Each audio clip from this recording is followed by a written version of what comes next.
conseils de pro.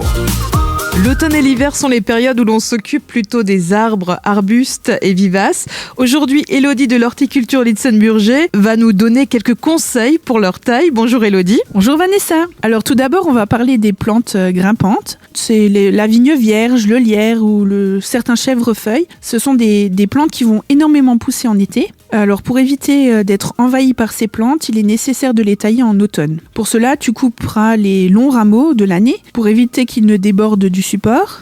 Il faudra aussi surveiller les lianes les plus vigoureuses pour qu'elles ne fassent pas de dégâts à ton support. Et est-ce que tu peux nous expliquer ce qu'il faut faire aussi avec les vivaces ? Il faudra penser à les nettoyer, donc enlever les fleurs fanées, les feuillages qui ont desséché et même les tiges qui ont fané avec un sécateur en les coupant au ras du sol. Tu pourras aussi en profiter pour diviser tes vivaces qui sont déjà installées depuis plusieurs années. Donc ça permettra de rafraîchir ton plant et d'avoir de nouveaux plants. Pour cela, tu prendras une bonne bêche bien affûtée. Donc tu sors ta motte. Soit tu la divises à la bêche ou à la main. Il y a des vivaces qui se font très bien à la main. En plusieurs morceaux, tu les planteras à différents endroits. Tu penseras aussi à sortir les bulbes qui sont gélifs, comme les dahlias, le canna ou les bégonias tubéreux. Dans ce cas-là, il faudra que tu coupes les tiges à 10 cm et que tu les sortes délicatement avec la bêche. Tu laisseras sécher sur place quelques jours pour pouvoir enlever la terre. Et après, tu les places dans des cagettes pour les stocker dans un lieu sombre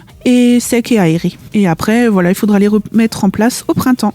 Et que doit-on faire avec les plantes aromatiques vivaces ? C'est un peu comme les autres plantes fleuries vivaces. Donc là, il faudra pareil tailler le thym, la menthe, la ciboulette et la sarriette. Et tu peux aussi procéder à une division des plants, pareil comme les conseils que j'ai donnés pour les vivaces fleuries. Et est-ce qu'à cette période, je dois aussi tailler les graminées ? Alors les graminées, c'est une plante qu'on voit de plus en plus. Justement, en fait, les graminées, il n'y a pas de taille à faire avant l'hiver parce que les feuilles qui vont sécher vont protéger le pied. C'est vraiment un bon isolant pour conserver ton plant. Donc là, la taille se fera plutôt fin d'hiver, début du printemps. Donc là, il faudra couper à 10 voire 15 cm tes feuilles et les nouvelles feuilles pousseront à travers. Il y a d'autres plantes qu'il ne faut pas tailler en hiver, comme les arbustes à écorce décorative.